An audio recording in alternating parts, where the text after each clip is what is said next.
Welcome back to the Done Deal Show with Dean Jones. How are you, mate? Good, mate. Yeah, it's been a good week. It's actually been a mad transfer window. Like the last 2 weeks, the amount of business that's been done is insane. Like I haven't known.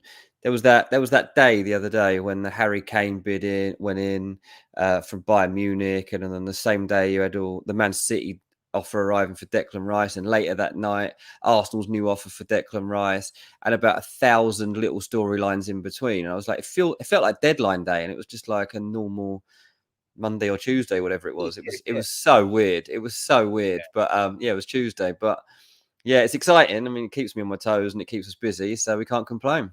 No, absolutely. And there's so much to delve into today, ladies and gentlemen. We are going to touch on Rice. The medical is booked. We're looking at Urian Timber, Caicedo, Onana, what's going on with Harry Kane and Hojlund.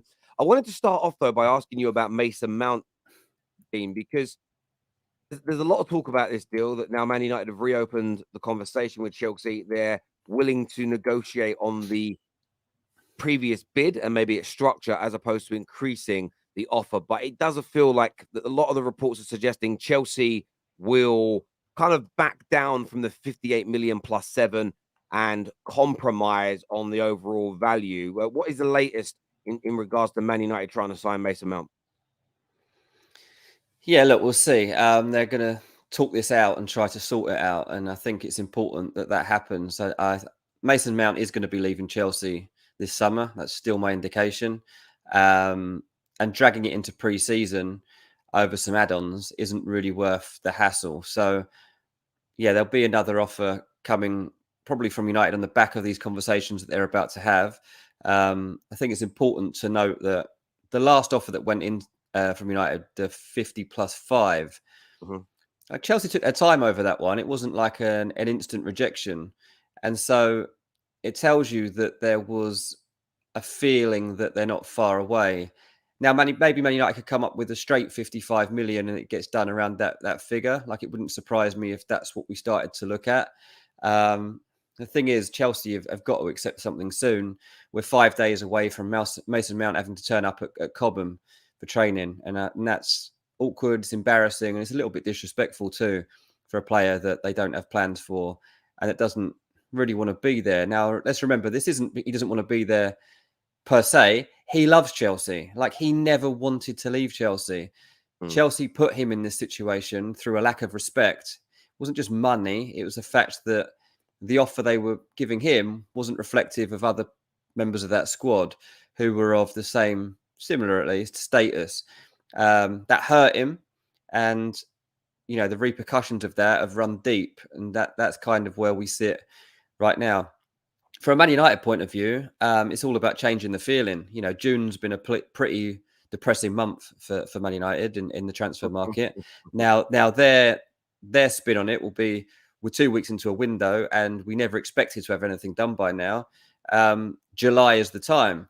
And I think that is going to be the mood changer. July should be a happy time for Man United. And you look at it now, and this new negotiation for Mount, which will be more personable with Chelsea, should make things easier. And then you've got other stories like the Onana one, which is opening up simultaneously, which will give United a great opportunity to go into July with new optimism and a freshness about them. Yeah, I feel that as a United fan. Almost, it would be nice to have got the business done earlier, but we know there's loads of things. You've got the Hojlund deal, and we're going to talk about 30 million euros is the valuation, and then Man United want to get him, and suddenly the valuation is 80 million. Rice, of course, Mount is taking a bit longer to get the price down. Onana feels like more. I still don't understand why people think 50 million euros plus for him is expensive for how good he is. It's a crazy one for me. We should be putting that money down. But on Mount's such a weird one for us Man United fans because most of us are not overly buzzing about signing him. We're not. Some people are damn right angry. I'm more in the middle. Okay, he's not my cup of tea, but clearly my manager rates him. So I almost feel like then it needs to be an Onana, a Hojlund, a Caicedo move that gets the juices flowing of Man United fans, if that makes sense, and or a player we really want out, like a Harry Maguire leaving. It does feel a little bit stale right now, especially when you're watching Arsenal and Tottenham and City, and of course Chelsea make signings, and you sort of look at it and think to yourself, "Wow, we're the only ones with our hands sort of tied behind our backs." Do you expect the Mason Mount deal to close pretty soon, though, based on everything you're hearing? Yeah, I don't expect this to drag on into pre-season. I don't think it can. I know there's been indications that Mount will be happy to be professional and get his head down and work again at Chelsea. But that doesn't mean that that's the expectation here. The expectation is that he is given the opportunity to now leave and go and complete that move to Man United. All the pieces are in place for that transfer to happen. Chelsea have allowed it to get that far. And it'd be very, very unfair on the player to suddenly backtrack on that or to let this linger. I don't feel like how this could help Chelsea to hold out for another month or whatever it would end up being just to get a few million extra on add-ons, given they've been very lucky already in this transfer window to have been able to offload all the players they have to Saudi Arabia. I was looking at this situation a couple of months ago thinking Chelsea are in big trouble because there are no takers for these players on these wages and at these fees. So the fact that the Saudi Pro League changed that for them has been a massive bonus. And at some point, you've got to take a little hit. And this is where you need to take that little hit and let Mason Mount free because, as I say, he feels undervalued, disrespected, whichever way you want to dress that up. And I don't think there's any way back from that in terms of signing a new contract. So it's best probably for everybody that they can move on now. Yeah, no, I couldn't agree with you more. I think it's just, as you say, get it done, get it out the way, get it over the line, and kind of get it cleared up. Sorry. Just an interesting update here that's come from completely off the subject, come from a financial journalist who works for Bloomberg, David Hillier. He claims that Sir Jim Ratcliffe's bid to buy Man United is absolutely dead in the water. Just as some I know that that's not an area that you look at, but I Do you know feel what? like I think that's good. Like, I don't know which side of the fence are you on? Which bid do you prefer? the Qataris. Yeah, mate, I think that's the one. If you want to genuinely be a side that competes in the Premier League from now on, I think you have to accept that there might be a side to it that isn't going to be ideal. But the amount of money that is going to come on the back of that deal, and also the promises on cultural investment around the area of Manchester that they're looking to put in to show that they're interested in the area of Manchester, not just Man United Football Club. I think that there are reasons that this is a real positive, and it needs to come to a conclusion soon because Man United, they've got their hands tied a little bit with transfer. They need these 5 players through the door, and they can't afford to get 5 players through the door.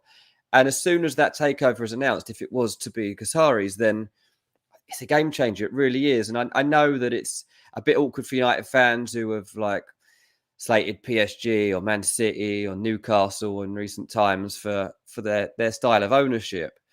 But it gets the Glazers gone, and it allows Man United to be free again in that sense and get back to being one of the biggest clubs in the world. And as soon as that takeover happens, it really does change the type of player that you can start bidding for again. And, immediately, I can guarantee the second that if that is the takeover that goes ahead, the Mbappe rumours, the Neymar rumours, they'll all be back because suddenly it's actually realistic. And Man United are back in that conversation. And then it might be a moment when you're not talking about a Hojlund signing as Man United's number 9. It might be that you can start to look bigger than that, and you can go back to those names that are actually going to influence the title race next season.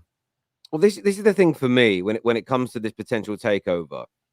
I do think that's been the hindrance for us. I believe if the takeover happened 2 months ago, I believe we would have been seriously in for Declan Rice. I believe a big bid. The situation with I want to get their names right. With Harry Kane, I felt that although we've walked away now, if this takeover, whether it completes during the transfer window or we know it's coming, personally, I don't really. It won't matter because the word will be from Sheikh Jazim. Just spend what you need to spend, and we'll clear up the mess when we arrive. There will be no need to worry, and I believe deals for the likes of Harry Kane will be reignited 110% if they are to win the bid. And there was a big report.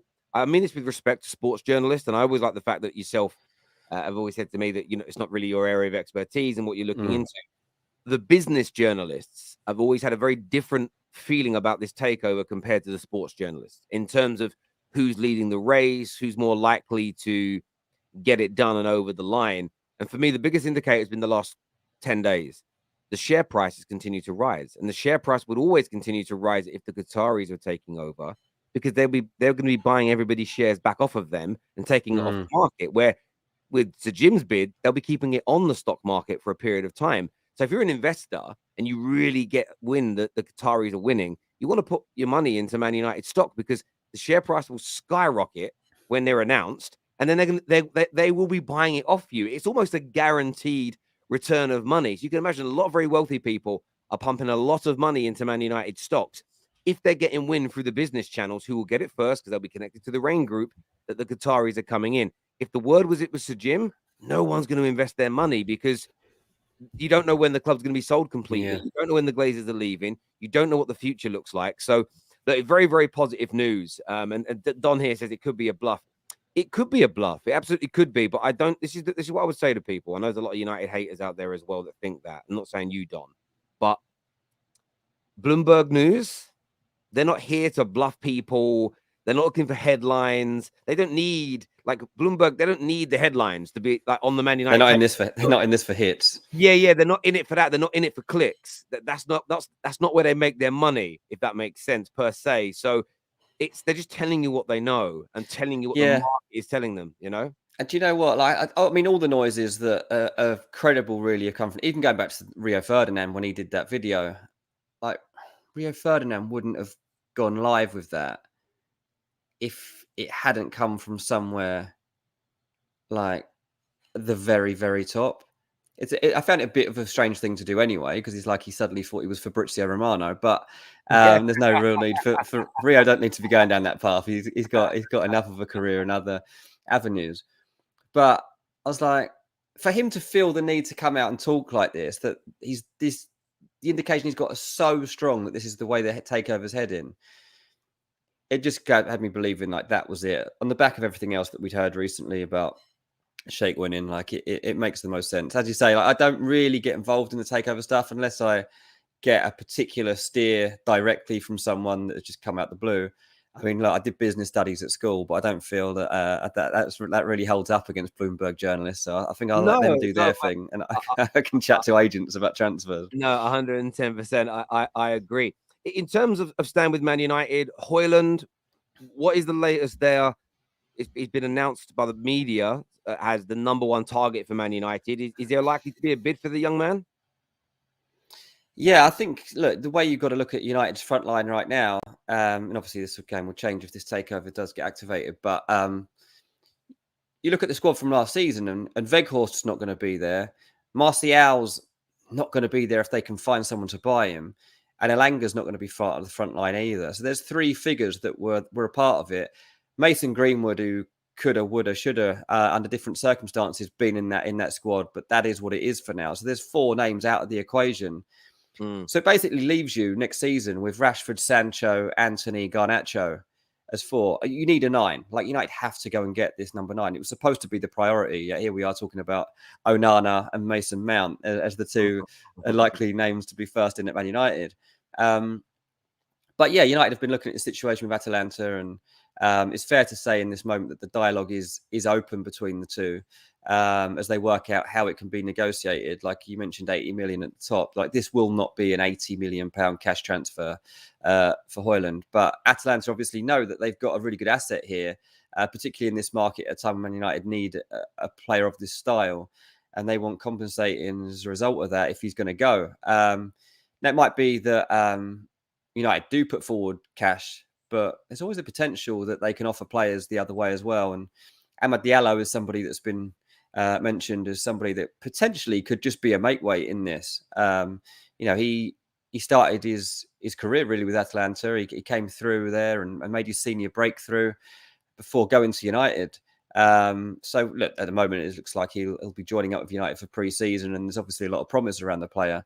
But if there's something like that to be negotiated, then I can definitely see that could be something that helps both clubs in this situation. But Hojlund, yeah, definitely somebody that United like. And unless there is a takeover imminently and they can suddenly turn their attention to Kolo Muani or Osimhen or Harry Kane, then he will remain to be that. Absolutely, and I think you could sign Hojlund tomorrow, and if the money comes in from the takeover, still go and get Harry Kane, because that was always the plan for Man United. So I think it's almost a no-brainer in many ways. What's the latest you understand about Onana? I know that some of the Italian outlets, I'm not saying they got it wrong when they spoke about Kim Min-jae, but of course he ended up going to Bayern Munich, and they were adamant that he was going to Man United. The same outlets are now saying that bids are on their way by the end of the week. Meetings have happened between the clubs. You've got Damasio, who is looked at as credible, although he is getting cooked at the minute for saying that City are growing in confidence they were going to get Declan Rice. And I'm not too sure why he's getting cooked for it. Arsenal did a better job. But they're all stating talks are ongoing, bids are imminent. It could be done by the end of the week. That's sort of collecting all their opinions together. What's your understanding about the Onana situation and Man United putting in a bid, Dean? Yeah, I mean, look, this is really a situation I didn't expect to unfold. I thought the De Gea stuff would be sorted out. Said a minute ago, all briefings with the number 9 was an absolute priority. Suddenly, here we are, and De Gea hasn't signed, and Onana might be sorting out a deal to join Man United tomorrow. Look, from De Gea's point of view, I can totally see he might feel even embarrassed by United's latest offer to him. I think it's totally fair for him not to sign that. Whatever your view is on De Gea as a fan, whether he's good enough to be Man United's long-term goalkeeper. He won the Golden Glove. He was one of Man United's best performers last season, definitely in the top 5 performers for Man United last season.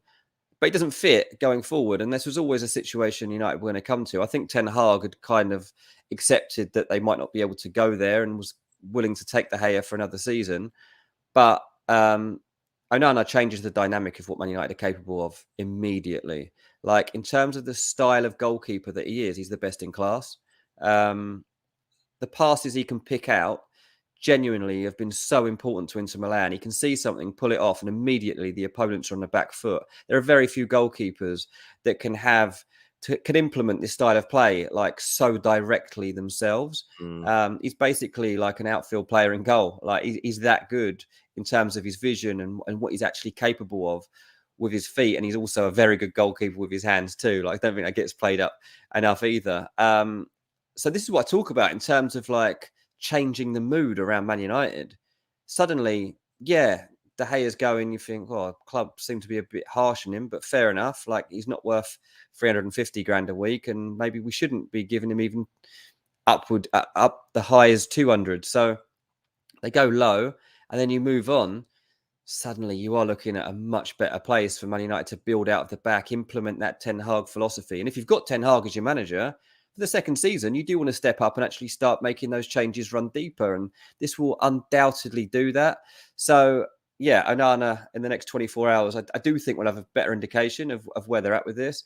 Mason Mount might even be clearer today.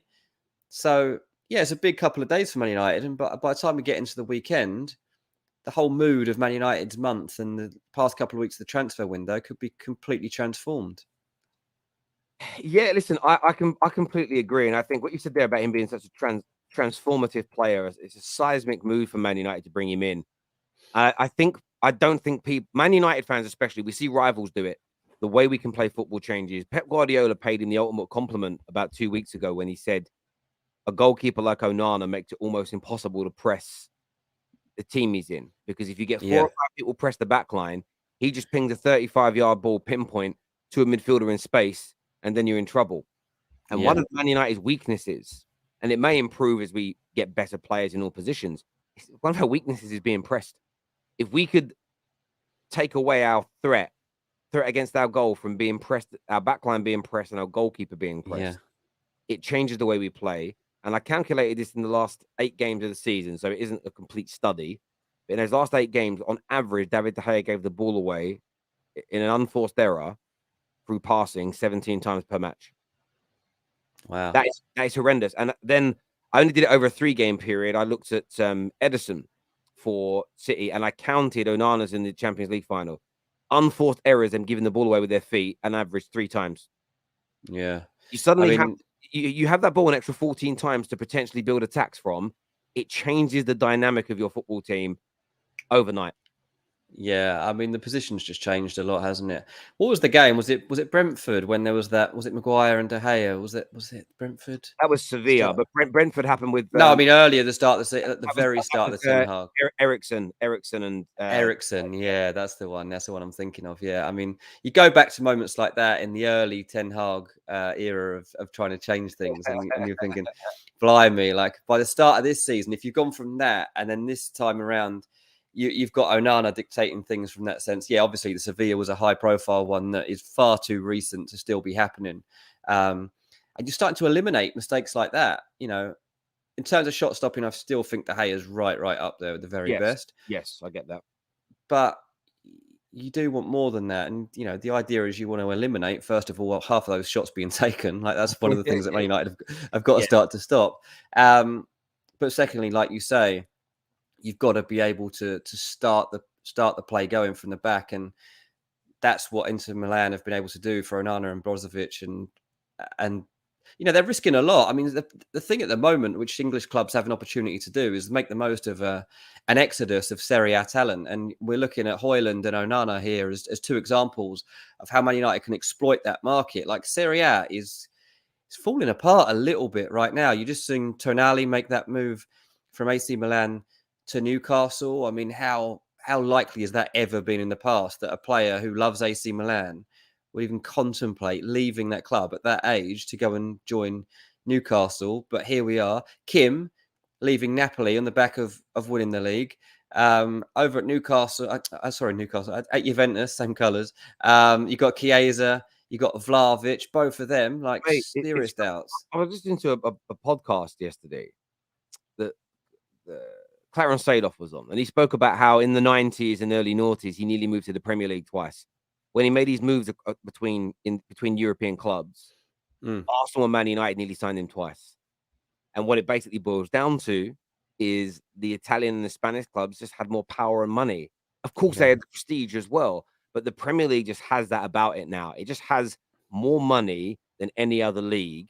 And yes, there are still hugely prestigious teams in Europe that can attract some of the best talent. Real Madrid are a prime example. So Barcelona just don't have money right now. But we need to be utilizing that. And the more, Newcastle signing Tonali is not great for rivals from a football sense, but it's brilliant for all of us in terms of attracting more talent, because if we have the best managers and the majority of the best players, it's easier to attract other people. So, yeah, it's very, very interesting indeed. I wanted to ask you, I want to just touch on Tottenham a little bit, and then we're going to go into Chelsea, ladies and gentlemen. We're going to go into Arsenal as well. So please stay with the show. Make sure like buttons are hit. And another 1,000 people yesterday turned on the bell notifications for our videos. So please go and get that done. Ridiculous numbers. Absolutely humbled Massive, by it. So go and get those notifications turned on now. But turn on push notifications as well on your phone so you don't miss anything.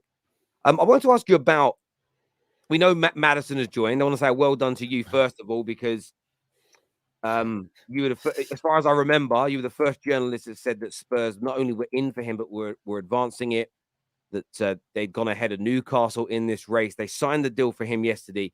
Big player for them. But is Harry Kane going to stay? Because reportedly he's going to reject them, according to like Harry Redknapp. But it looks like Bayern have put 2 bids in. Typically, teams don't bid unless they think a player will come. What's going to happen with Harry Kane and potentially leaving Tottenham, in your opinion, mate? I'll still be surprised if he leaves. You know, top line here is Tottenham don't want to sell him. That is the stance, and that hasn't changed. If it is going to happen, it's got to be in excess of £100 million. Like, that's what somebody said to me yesterday. They were like, I don't think it will happen. If it was to happen, this would need to be the case. If Harry Kane leaves Tottenham, he's irreplaceable. What do? Right?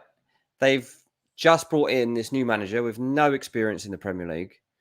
They are losing Hugo Lloris, who was the club captain.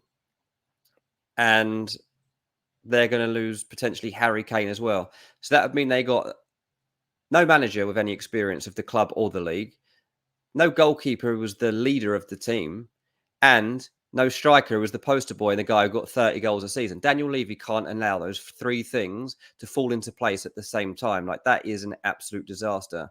You can't replace Harry Kane. You can go and reinvest that £100 million. That doesn't necessarily replace those 30 goals plus everything else that Harry Kane brings to Tottenham.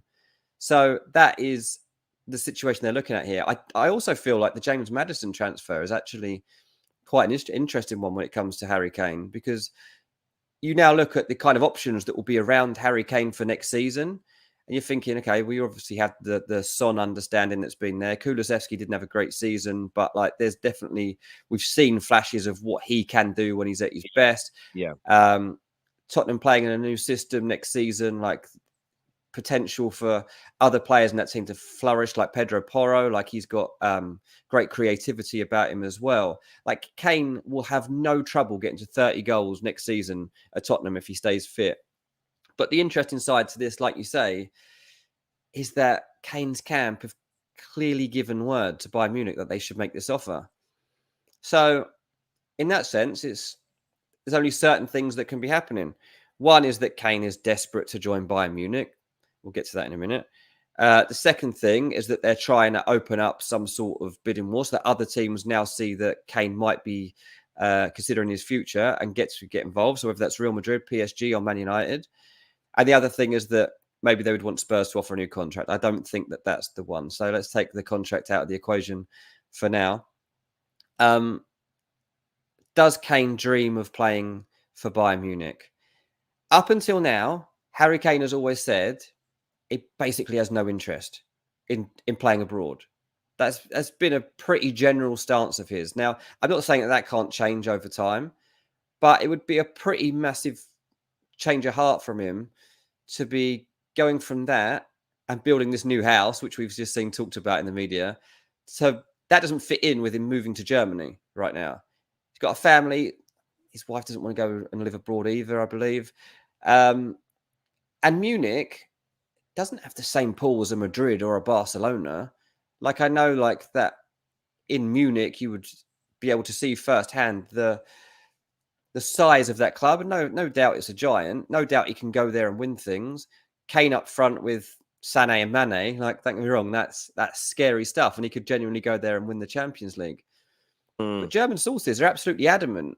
They're adamant that Kane does want this move to Bayern Munich. And that, to be honest, kind of blows my mind if that's the case. Like, they've obviously had conversations around this with his brother and others.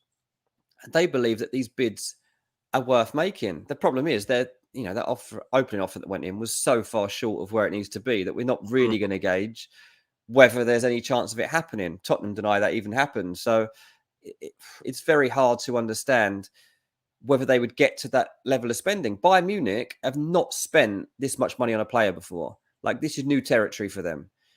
So if they're going to go and spend 100 million euros or over, this is kind of a new thing. I think, off the top of my head, like Lucas Hernandez, De Ligt, they weren't at that level. You think when they bought Sadio Mane for like 35 million. Leroy Sané joined Bayern Munich for about 40 million, I think.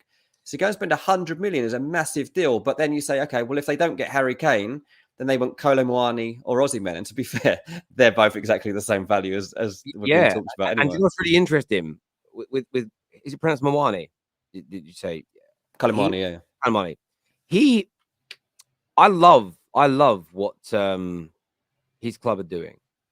Normally, teams in Germany bend over or take the knee and kiss the ring when it comes to Bayern Munich, and they will sell him a 90 million pound rated player for 35, 40 million. And I'm glad to see somebody standing up to Bayern Munich and saying, no, you're not just... It's the equivalent of City being number one in England right now and then wanting players from Chelsea, Man United, Arsenal, Spurs that are worth 100 million pound in the market, like a Harry Kane, and going, yeah, you can have for 35 million, mate. Go do well in Europe. So Bayern Munich are going to have to spend big. And you saw last season, they missed Lewandowski. They missed a world-class 9 in their team. Yeah. The game against City could have been a very different tie with a Lewandowski or a Harry Kane or an Osimhen up front, especially in that first leg in Munich. I think it would have been a very different event. If they'd have won that game, the game at the Etihad could have been very different as well. So they need it. So it's going to be interesting. But I've got a sneaky feeling, and I could be pure bias here as a Man United fan. I've got a sneaky feeling that Kane's team, like you've kind of alluded to, almost allowing this to happen as a way of trying to tempt Man United. I think Harry Kane wants to join Manchester United personally. I think not that he's got this desire for Man United, but I think he looks at it as, how do I stay in England, break the Premier League record, have a better chance of winning trophies, and get my money up? Man United really are the only option. But there was a report yesterday by Matt Law that Chelsea are looking at this, and this is the one thing you said, that Levy can't allow those three things to all happen in 1 year. But what he also can't allow to happen is to say no to Man United or potentially Bayern Munich this summer for him to join Chelsea next year for free, because that's an even bigger thumb in the eye, right? Or can you not see Harry Kane ever joining Chelsea because of the club issues? I find it highly unlikely that Harry Kane would do that. We can't rule it out. We don't know exactly what he feels about it. It's highly unlikely. I mean, the story about Kane building a new house like 15 miles from Chelsea's training ground in Cobham. Look, if Harry Kane was actually joining Chelsea, would just buy a house in Cobham or Oxshott. Like, I live around this area, and there would be no need for him to, not in that area, just outside of it. But like, the area he's buying is this house in. At the time of day, you'd have to get into training. You're talking about like a hour drive. Like, it's 15 miles away. It's not like it's not that easy. So I understand, like, it's in the vicinity of like where Chelsea's based in comparison to where Tottenham's training ground's based. But to be honest, what I would really say is just like, it's that the area he's looking at moving to is just a really, really nice area, and it's very nice, very good for his kids and all that sort of stuff. And to be honest, and the area he'll be in, it doesn't really matter who he plays for long term. Like, he'll always have a good base. So I don't buy into that side of things. Well, Riyad Mahrez, I know this, and I can reveal it now because I no longer work at that bank and have an NDA. My department did Riyad Mahrez a mortgage to buy a house in North London, and that news story, is buying a house in North London, made everybody believe back in, I think it was 2016 or 17, that he was going to Arsenal. Yeah. That same summer, he signed for Man City, but he just bought a house in North London because for a lot of footballers, and we used to have this conversation with them and their agents. There's one footballer in particular, I won't name him, he played for Liverpool. Guy was spending about $4.5-5 grand a month on hotel fees in London. And that was not always for him. It was for, he'd have a family member that was over and they would stay in a hotel and everything else. And we basically, again, as a bank, we were trying to sell mortgages, right? So we were basically saying to people, well, why don't you look at buying a nice property, a big property in London in a nice area? We'll do you a mortgage. With what deposit you've got, we could get you a mortgage rate that is in and around what you're spending on hotels, and you own the property. It was an asset. So we did a lot of business in that area, and players were buying houses all over the place that they weren't necessarily playing in that city. So it's a nothing burger, depending on where they're. It's interesting. It's obviously interesting, but it's not necessarily telling us anything about his future. Look, he's gonna have, if he sits this out for a year, he can have a lot of options on the table. One thing I do like about him going to Bayern, by the way, is obviously the Euros are in Germany next season, at the end of next season. So I do kind of like the idea that Harry Kane has spent the year acclimatizing to German life, getting used to all those stadiums where he's going to bang in all these goals for England. Maybe that's part of it. I hope so. And there is something nice about him, an Englishman for the first time ever, taking over Germany rather than trying to make it the other way around.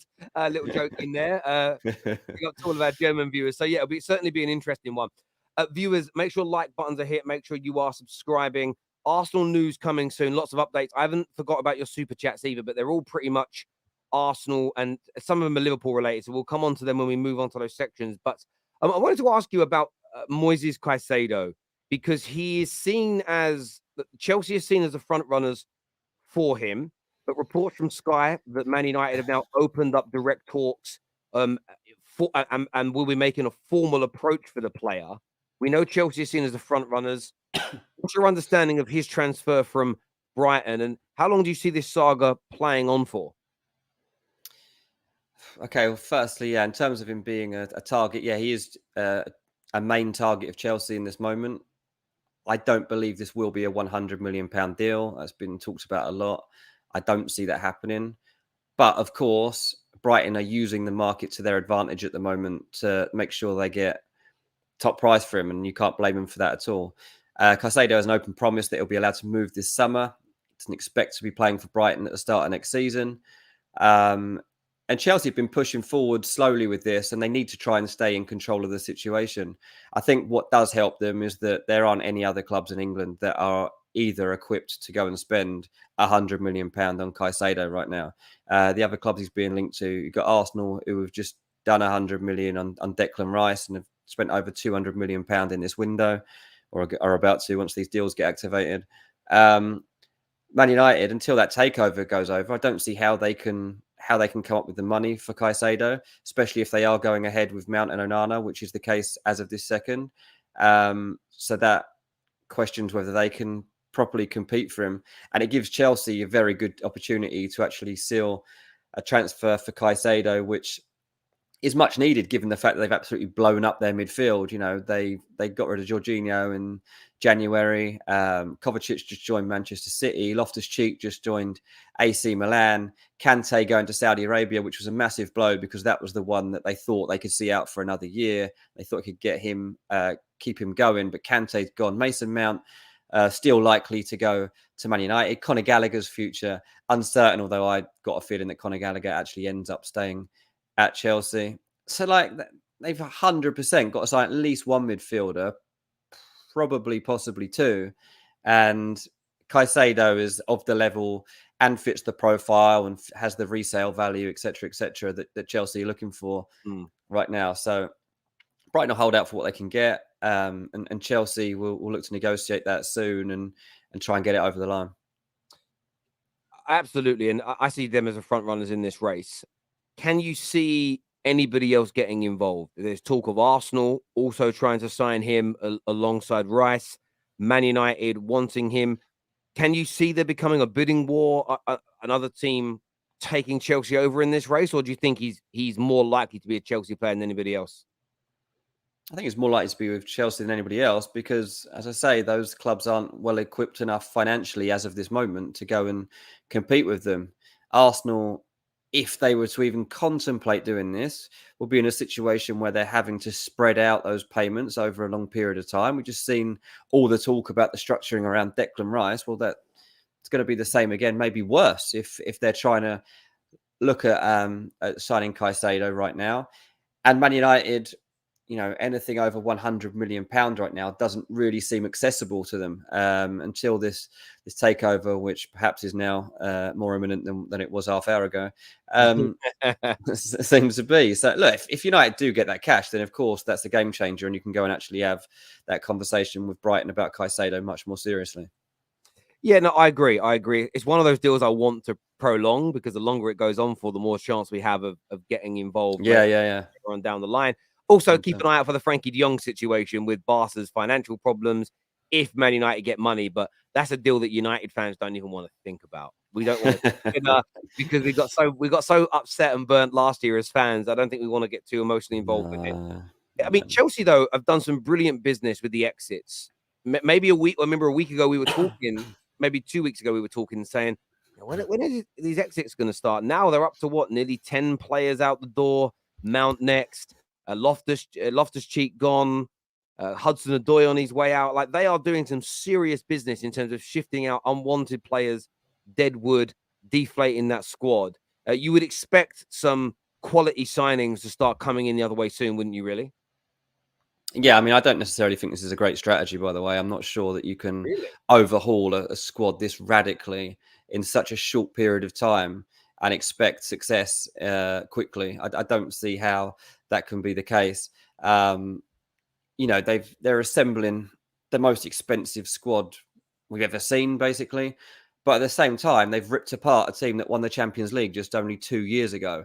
And that seems completely unnecessary, to be honest with you. And actually, what it's done is it's allowed Arsenal to play catch up and actually start taking advantage of their own situation. So I think I said it on here last week, like to consider where Chelsea and Arsenal were 2 years ago and where they are now, absolute madness that they've been able to catch up. But of course, Chelsea going down a different path now in terms of recruitment and in terms of the profile of players that they want.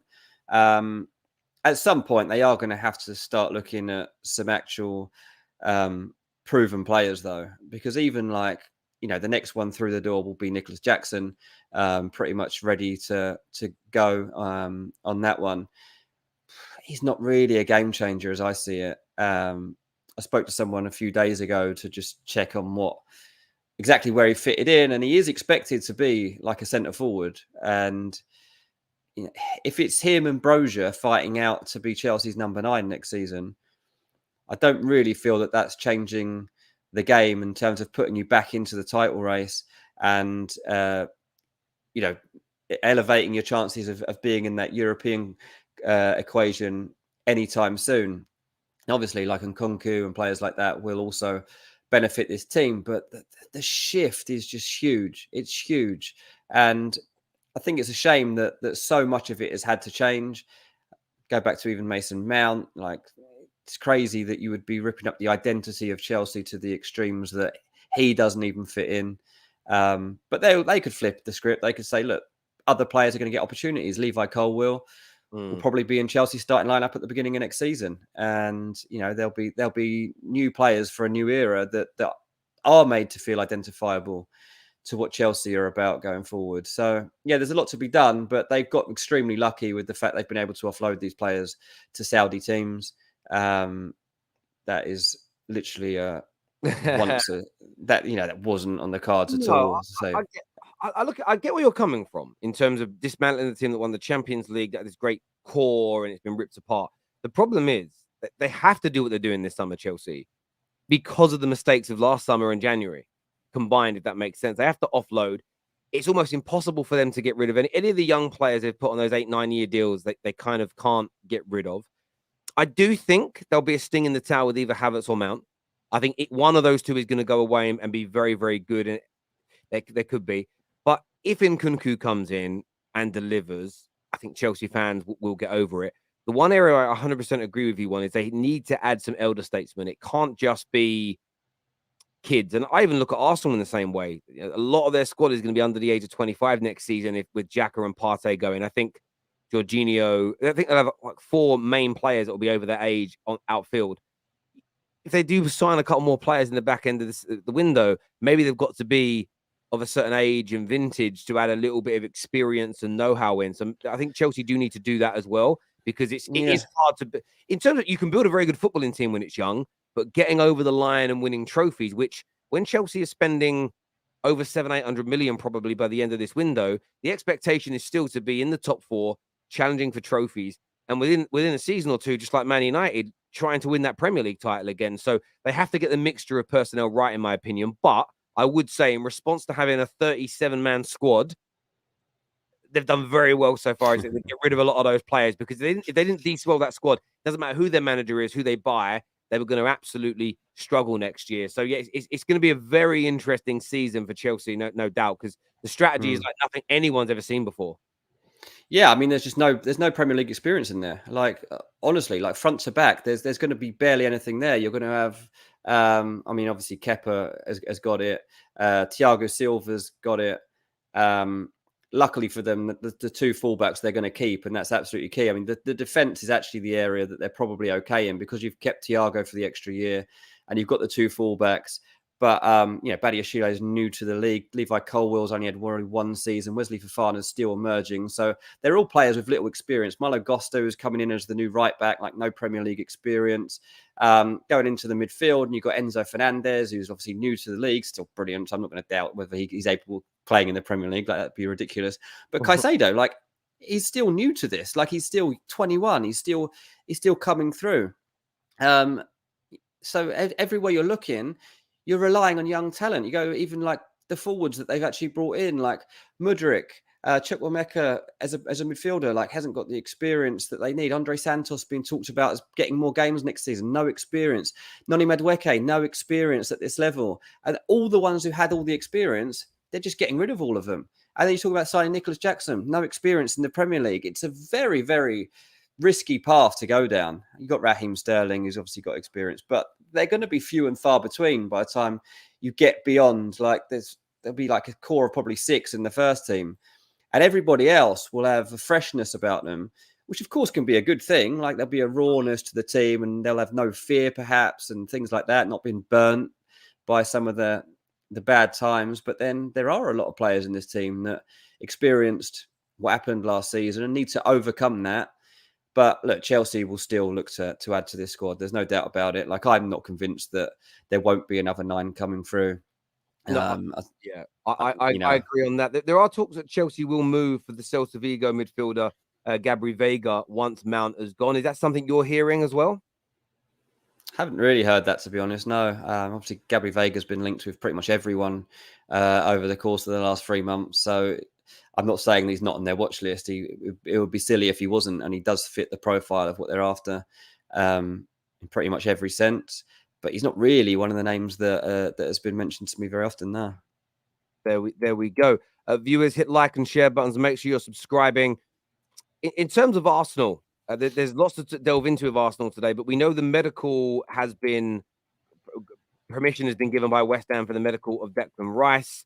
It is felt that talks are progressing very well with Urian Timber, 45 to 48 million euros to get that deal done.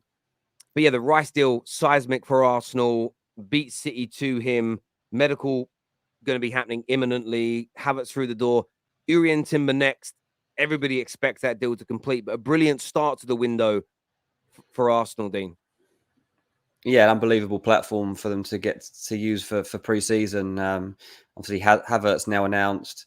Rice won't be far behind, and Timber shouldn't be either. If things are going the way they are, should get an agreement of that of around 42, 43 million pound. Hopefully by after the weekend, if things go well for them, as they feel they have been going so far. Like even his personal terms are like just ridiculously low, really, for what you'd expect of a player who's going to come in and help transform like the tightness of your back line and the discipline and the way that you're going to play. He also adds a real aggressiveness that Arteta has been wanting and needing. Timber will have a very front-footed approach to defending, which I think Arsenal want and need. They don't want to. They feel like they're going to come up against different challenges next season, and one of those might be slightly more physical. So they want to make sure that they are 100% equipped for that. They've got players that can reflect that. But yeah, beating off Man City in their late hijack of Declan Rice is really significant. They've found the way to make this work financially. So fair play to them. They've delivered on that, and they delivered to basically the promise that they've made to Declan Rice that they would make this happen by the time his holidays were done and by the time pre-season he was ready for pre-season. So they've lived up to that. And what they'll do now, to be honest, once these 3 transfers are confirmed, they'll just take a brief pause really and assess like where they're at and what outgoings they can make. That's going to be the next chapter of this, because they do need to iron a few things out. There are a few uncertain situations across all positions, to be honest, and they won't let everybody go. I think everybody sees it as like a foregone conclusion that like Thomas Partey's gone and things like that. I don't think it's a foregone conclusion. I think you still have to make sure that the squad's going to be well enough equipped to take on all the challenges of next season and the different competitions that are going to come their way. But yeah, there's obviously been rumours around players like Caicedo, and will they go straight in for a bid for a player like that? I don't think they will go straight in for a player like that. I think that they need to know exactly where they sit. There's been a bit of uncertainty around Gabriel. There's a couple of clubs sniffing around his situation and whether he stays at Arsenal. I think the probability is that Gabriel does remain at Arsenal, but there's definitely a bit of uncertainty about it that could come around again. And if they were to suddenly lose out, then they have to go out and sign a new centre-back. They've been looking at Mark Guehi at Crystal Palace, just like Tottenham have, but at the moment he's priced out of the deal. He'd probably stay at Palace, to be honest, because they're looking at like £60 million for him. And that's seen as just a bit too much for anyone that's keen on him at the moment. But yeah, there's a lot to sort out. I think the most exciting thing that might be yet to come after these would be if they were to go for another wide forward. There's been talk about it coming into the transfer window. Since it begun, they've put their priorities elsewhere. But it wouldn't surprise me if once we get to maybe August even, and they start to assess exactly what they need. You saw Saka last season. By the end of the season, when it really mattered, he might have just not had enough in his legs. Like the guy had been turned out week after week for 90 minutes and expected to come up with the goods. And even as a youngster, like you're not a machine. You can't just constantly be doing it. So perhaps they just need not even competition, but just a safer rotator, I guess, that can come in there. But yeah, there's still going to be work to be done. Yeah, that's very true. You sort of look at. I know he didn't actually score in his last 7 games, but they'd already kind of won the league by then. You look at the Haalands and the Grealishes and the Fodens and the Gundoğans in that last 10 games of the season in all comps. The freshness they had compared to Man United legs, Arsenal legs is different. And that's because they just had the luxury of far more rotation earlier on in the season. I mean, Haaland was taken off so early. And so, I mean, he could have scored an extra 15 goals last season. Yeah. He'd been kept on the pitch for 90 minutes, but he was coming off 60, 70 minutes week in, week out. You add that up over a season, that's hundreds of more minutes. You probably saved 1,000 minutes in his legs. And then when it comes to crunch time, you've got that. And I think that's something that the likes of Saka at Arsenal and Martinelli maybe as well need a bit more of next season, where you're not quite seeing them as regularly at the start and the middle, but then you can utilize that saving of their legs at the end of the season when it comes to crunch time, because Arsenal, as we say, got to be fighting on all 4 fronts. Obviously, Dean, this super chat's mentioned any incomings after there. You mentioned some. Is there anything happening with Lavia? So are Arsenal still looking at Lavia? Are they likely to bid for Lavia as far as you're aware? I think that Lavia fits better with what they might be able to do. You've considered some of the other midfield options that they might be able to look at, and this would be dependent on another midfielder going, by the way. So, as it stands, not going to go straight out and get Lavia. I don't think they would probably want to need to get rid of someone first, but Lavia is going to be in that bracket of 30 to 40 million pounds, and you're dealing with Southampton, who've just been relegated and have barely a hope in hell of being able to keep someone of that level. So yeah, that is absolutely a deal that you could see doable. When they're suddenly linked with signing Tchouameni from Real Madrid, I mean, you're talking about a completely different ballpark there. Why would Tchouameni, who cost 100 million euros a year ago, be gettable for a club like Arsenal, who are having to structure deals, they don't have the cash flow available to be able to do a deal like that, I don't think, because Arsenal's recent history hasn't been of an elite football club who's constantly in the Champions League and challenging from the Premier League and having all this other incoming funds.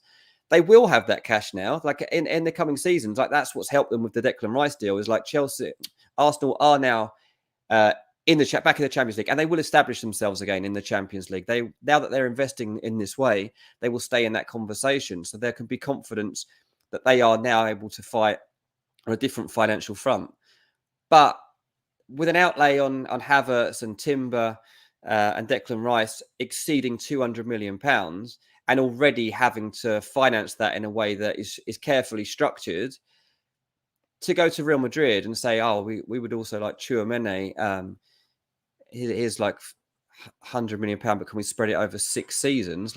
Real Madrid aren't going to be willing to do that because they're one of the biggest clubs in the world. Other teams, yeah, you've got a chance of doing that, but I just feel in a discussion with teams like Real Madrid, you're just not going to get very far. Plus, somebody like Tchouameni is a different level in terms of being able to actually get. So that's why, basically, to go back to the Lavia point, that's why I see him as a bit more of a reasonable target once they start going down that path. Yeah. Yeah. Do you know what's interesting with Arsenal? Yeah, I think Tchouameni it's a pipe dream signing in terms of, I don't even think Arsenal will make an official approach in any capacity for Tchouameni. They may want him. They may be able to afford him, as you say, via amortization over time. But I just don't see Real Madrid saying yes. I don't see the player wanting to leave Real Madrid right now. So it becomes a non-starter. If the player hasn't got a massive desire to leave and join you, clubs don't bid anyway, let alone Real Madrid saying no. So it's one of those things. But I do look at Caicedo's an interesting one, but he's going to be very expensive. But I look at Lavia. Lavia almost feels, if you need to want to buy another young up-and-coming midfield player, what's Lavia going to cost you? 35, 40 million? And the ceiling of him, I'm not saying he's as good as a Tchouameni or as good as a Caicedo, but he has a brilliant ceiling. He's far more affordable. He's easier to get. And Arsenal probably do need to look over the next few weeks at who is going to leave, as you've mentioned, who's going to stay. Pre-season is going to be key. And there could be a player or two they're thinking of selling or loaning out that just come back. This, spent the last 5-6 weeks in the gym working hard. You're a few pounds heavier. But, Fabio Vieira could come back this summer and be far better than he was last year. And Arsenal may go, actually, look, we were looking at another attacking player, but maybe he can fill that void. Maybe Smith Rowe comes back and he's looking fitter and sharper, and he'll fill that void. So they put their focus and energy in another area on the football pitch. So I think it's right for them to assess the squad maybe before jumping straight into another signing. But yeah, Tchouameni, I very much doubt will happen personally. Just reading the story. Well, all three of those players that they're signing right now, Havertz, Timber, and Rice, were all gettable, and there was all reasons to believe that those guys wanted to join. Like Rice, they've had indications for months that he was happy to join Arsenal, and they knew that West Ham would have to sell him. Timber is a very gettable signing again, and Man United probably could have got him a year ago if they'd pushed hard enough at like 43, 44 million pound. That could have probably been done then. And Kai Havertz, like his situation's been uncertain for months too. And it became clear quite quickly when Chelsea put out a list to intermediaries of players that were available. Havertz was on the list. Arsenal pounced. So they're all three signings of no risk in terms of like, is this player interested in it? So to go for Tchouameni, if they got an indication that Tchouameni wasn't happy at Real Madrid, or that Real Madrid wanted to sell him, then that becomes a different conversation. And like maybe you can start to negotiate around a fee, but there aren't really the signs around Madrid that that's going to happen. Yeah, no, I totally... What happened to all the Edu out, by the way? Last time I was on here. Yeah, where have they gone? The Edu out is definitely gone. I think Lavia is a very open option. I think the other players Arsenal were looking at are not even being mentioned by the media. I think they're very much like Uri and Timber. I think it'll be a player, not same position when I say like him, but I think it'll be a scenario like that. You'll be sitting there one evening and there'll be a big breaking news story that comes out, and it'll be Arsenal in for, and it'll be an attacking midfielder or a winger or a number 9. You're like, oh, wow, it's come out of nowhere. I think that's, you've got to kind of think about it. The Rice, both Timber and Havertz came out of nowhere. Both of them did.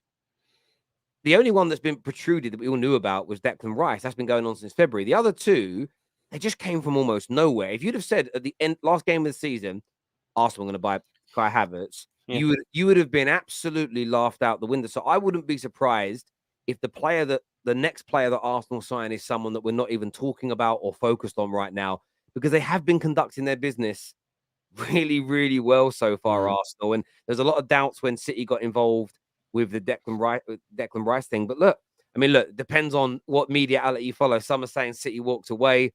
Some are stating that the player chose Arsenal, so City walked. Why they bid and walk away? You wouldn't do that. You wouldn't do that. No. I think in the cold hard light of day, this is my honest opinion. I think City were like, right, we can match the bid that Arsenal put in and get it accepted as well, because they were never going to pay over, because they don't do that. And I just think they've gone, but who would Rice choose? And Rice has gone, I want Arsenal. So City went, we'll walk away then and save face, which is what everybody does. Man United tried to spin it last year that we weren't in for Darwin Núñez once he'd picked Liverpool, and it's but we were. Like, why are we all lying for? It's crazy to me. This here says, Terry, what will you cover when Arsenal buy all their targets? Man United.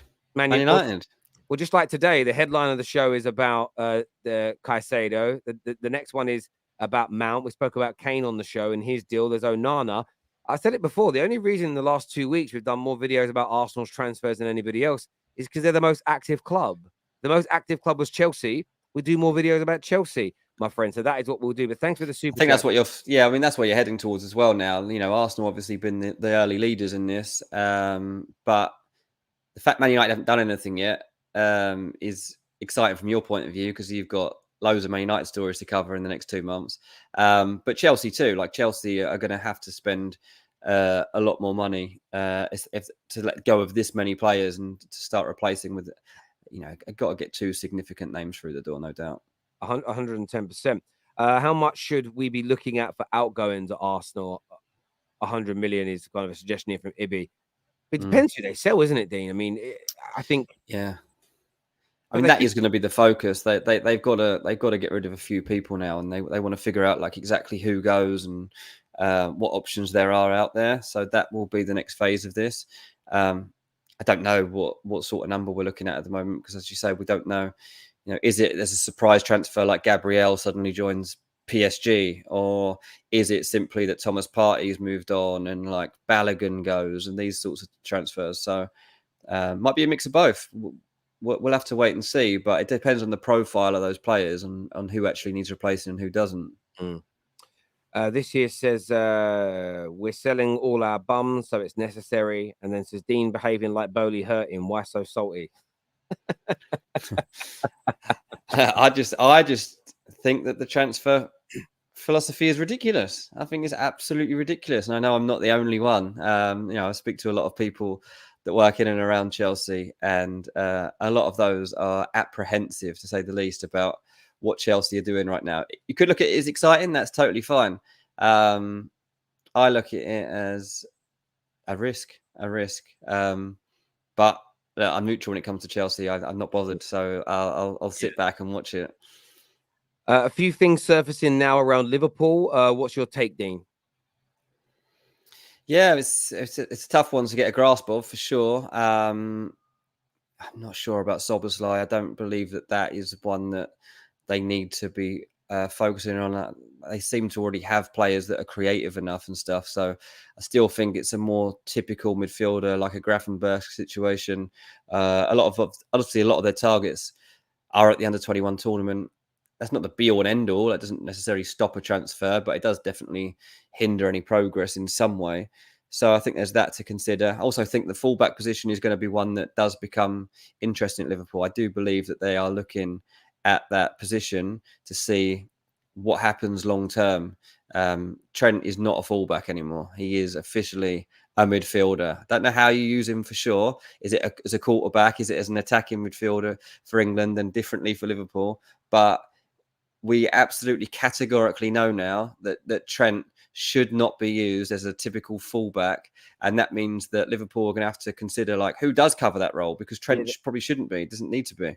Yeah. Do you know what I love about it the most? Is for years I've been accused of being a Trent hater because I said that he wasn't a right back. I just think he's a liability in that position from a defensive angle. He gets moved into midfield. I've never seen Liverpool fans gush over something so much in my life. And so, but everyone that's ever criticized Trent has told you this before. So instead of saying, well done, Trent, you should be saying sorry to everybody that we doubted you, because he isn't a defender. He is a playmaker, and he's a phenomenal playmaker. He's probably got to learn the midfield role a little bit more and playing it. And he hasn't been in any massive games yet in midfield, in crunch games, clutch games and things like that. But he's brilliant. So, yeah, they need that right back area covered. Yeah, it makes me wonder what else we're missing out there. Like, what other players need a position change? We should. This is what the Carabao Cup should be used for. Sometimes for teams that aren't interested in trying to win the Carabao Cup, they should just play everyone in different positions just to test them out in case suddenly it turns out that I don't know, like Havertz is a brilliant centre back or something. Like these experiments need to happen. Well, Dion Dublin was a striker. Used to be a centre back, and he turned into a striker. He did, yeah. It isn't new for football. Chris Sutton.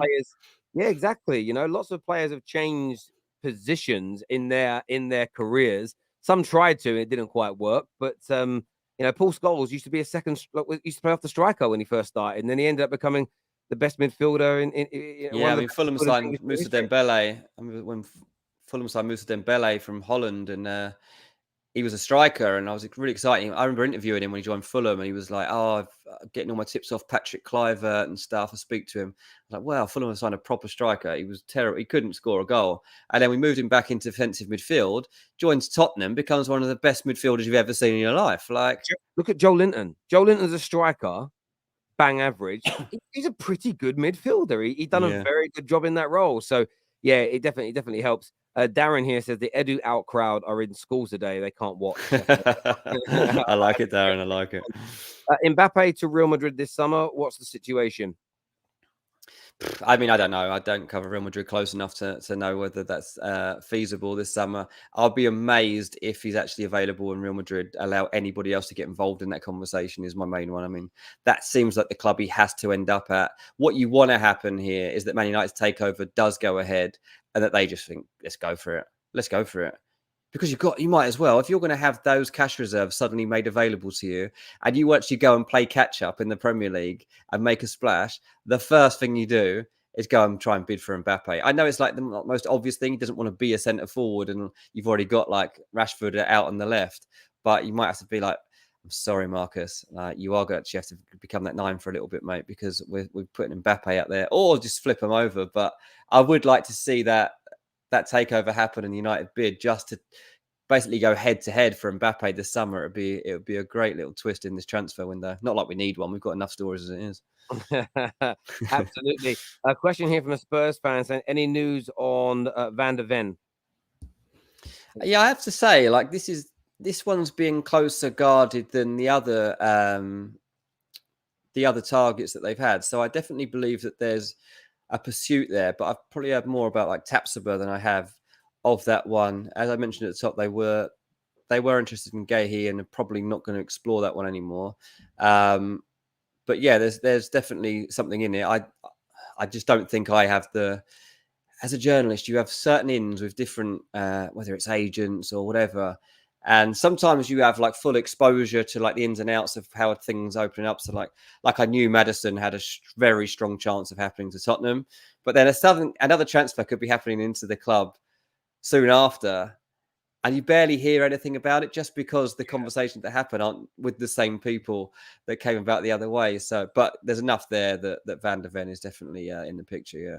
Yeah, no doubt. I mean, I don't know much about him personally, but I've seen obviously Fabrizio doing an exclusive about he's on a short list now for centre. But I've actually read that Christian Romero might leave Tottenham this summer, which would be like we talk about Trent.